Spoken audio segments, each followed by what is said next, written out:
Here in studio now, Geno Goralski from Georgia Jackets and Denmark High School 2026 stopping by. Geno, man, good to see you. The hair, man, looking a little bit different than last time I saw you. It's a little more white, that's all I can say. Yeah. Definitely miss my brunette hair. Definitely thinking about buzzing it off. How long is that going to take to grow back? Oh, my goodness. Probably a year. Yeah? Yeah. And my mom is very upset that I got senior pictures coming up. Oh, God. And I'm going to have blonde hair. Yeah. So take me inside the process. You and Denmark getting ready for the state playoffs. Who makes the call that we are all going blonde? It was me and Jason Williams. We didn't have a lot of seniors this year, and me and Jason convinced everybody on the team to bleach their hair. And the entire team did it, and that just kind of shows our team chemistry this year. And we're not losing a single starter this year and have a chance to be really good. What does a kid with blonde hair do? Like, if you've already got blonde hair, like, do you, like, what's the antithesis of that? Because you can't, like, you were brunette, you go blonde, it's noticeable. But if a kid who's blonde does it, it's not really going to, unless you make him, like, frosted tips or something Yeah, like so, that. like, when we bleach our hair, it's, like, a different shade of blonde. So, like, I went for a platinum blonde. Okay. And then, like, most of the other kids kind of go, like, blonde. So, it's, like, it's a slight difference for the blondes, but they basically have their same hair. So we're into the summer months now. You're done swinging that metal bat for a while, got that wood, and you've got some really tough matchups. What's that transition like for you when you go from the high school season into just the heat of travel ball? Well, as soon as high school ball is in, I give myself like a 2-week break just to kind of let my body reset, good rest, and then, I mean, wood bats show how barrel accuracy is. Like how accurately you swing the barrel. Like I don't know how, like, the wood bat barrel is way smaller than the metal bat, and it just shows how good you can be on your barrel, and I love it. And I train with my wood bat all through the season, and it really shows on a game. That's for sure. Last summer ended for you and the future games. Tell me about when you kind of look back on that experience now. What did you learn about yourself going up against the best players in the nation? Man, that was an awesome event. Seeing, 50, 60-plus coaches' eyes on you. I mean, watching your every move. I mean, I walked in on day one and walked past like 10 Power 5 coaches, and I was like, oh, my goodness. And deep down, I was like, this is a dream for myself come true. Like, ever since I was 3 years old, I've been playing this sport, and it's just like a dream came true. Like, it literally was the best feeling in the entire world. Chip Gorlaski, your teammate for Georgia Jackets on that Futures Game squad as well. Luke Nikowski there. You guys are going through your last run together. Has that kind of set in as you step on these fields, knowing that this is the beginning of the end of this group? Yes, but we're making sure we're having fun. Yeah. I mean, pure laughter. We're making sure we're locked in for the games, but we are having so much fun playing the sport of baseball. Because last year, there was so much pressure about colleges, who's coming to watch us. But this year, it's like, all right, like, we've been doing this for, 12 years playing summer ball. This is our last time. We might as well make it fun. And we're all seeing the results we want to. You've been playing in LakePoint events since 2022. That's 29 events. Does it feel like that's like, I mean, that's an entire season. Like, if you were to stack that up, that's like an entire high school season spent on these fields. Yes. I mean, I absolutely love it. I mean, the turf fields are beautiful. I mean, Ian Smith and Hudson Graham, I mean, they've been absolutely amazing to me. I absolutely love my relationship with them. And even you, too. Like, last year you came out and mic'd us up. It wasn't the best when we played, but we had a blast doing it. Every single time I'm up here, I always have a good time. You remain uncommitted. I was looking at the Jackets roster. There are 19 ranked players in your team. 11 of them are still uncommitted. So much has changed in the recruiting game. Is it tough to be going through it right now? 100%. I mean, seeing all these guys commit, it's awesome. But there's kind of a deep down here, where am I gonna commit? Where am I gonna go? And it's also just fuel too. Yeah. Like, it's going to be, how can I work harder than everybody else? How can I prove myself? How can I look different than everybody else?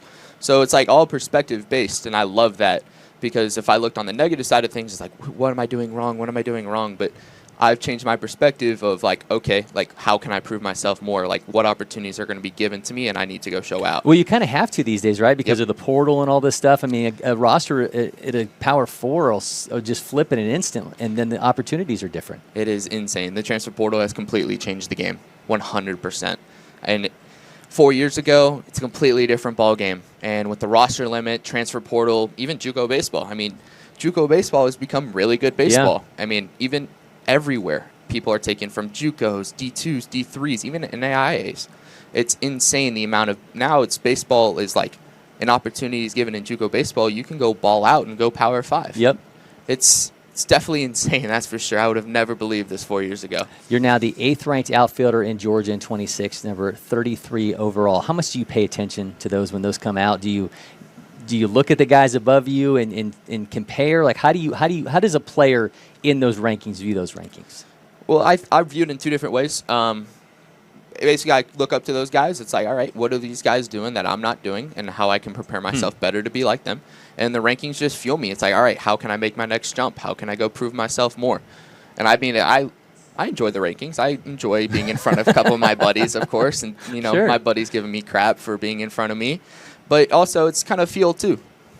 You mentioned what are they doing that I'm not doing. I think one of the interesting things for players who may see this or coaches who may see this is what are those guys in the top tier of high school players doing on the day-to-day that's not baseball, that stuff that they're doing off the field, whether it's physical training, mental training. What are those musts for you, like those non-negotiable things, like this is my list, this is how I approach life, how I approach everything that I do outside of baseball? So when I look at all like the big name characters in our class, it all comes down to the mental game and confidence. I mean, baseball is 90% mental. Everybody knows that.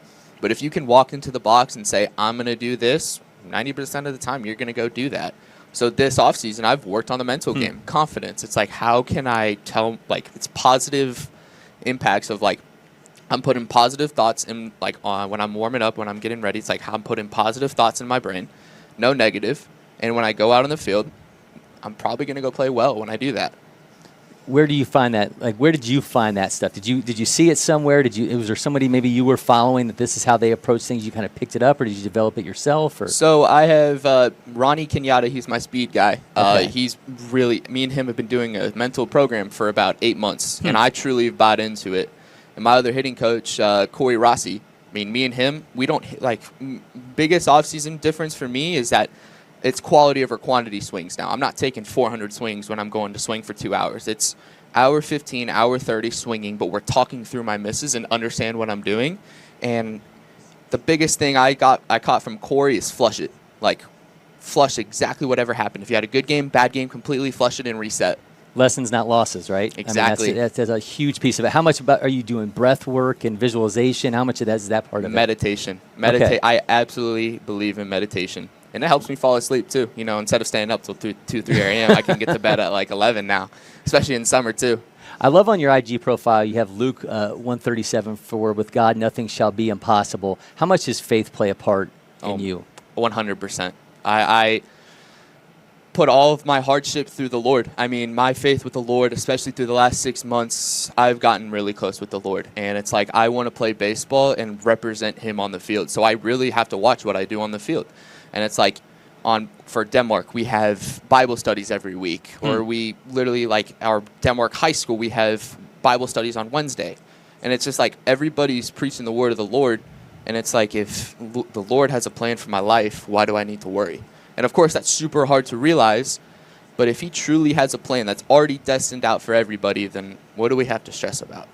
You're going to be part of, and we'll have more information on this coming in the next couple of weeks, our first class of LakePoint athletes. I don't want to give away the other names. We'll have another one of them on the broadcast with us tomorrow. But how excited are you for what's to come and kind of setting the seeds here for us to be able to bring branded athlete content that our content team creates around you guys? So excited. I mean, like I said again, I've had so much fun at LakePoint Sports, and now being able to like give back to y'all and make sure that I can give my best to y'all is just like the smallest thing I can do for y'all, and it's going to be super exciting.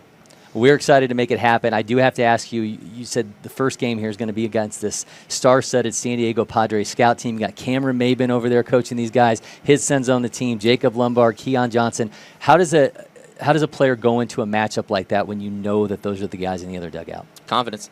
I'm going to go up there and do my thing regardless of the pitcher, player, or the other team. It doesn't matter who I'm facing. I'm going to go ball out. You want their best. Yeah, absolutely. I want everybody's best, and that's what I'm out for. Like, this summer, I'm here to prove myself. Like, last summer, I didn't do exactly how I planned to, and this summer is kind of a revenge tour for me. I love it, man. All right, he is Geno Goralski. You see plenty of him all summer long. We're going to take a quick break in studio. Geno, man, wishing you nothing but the best, and we will see plenty of you soon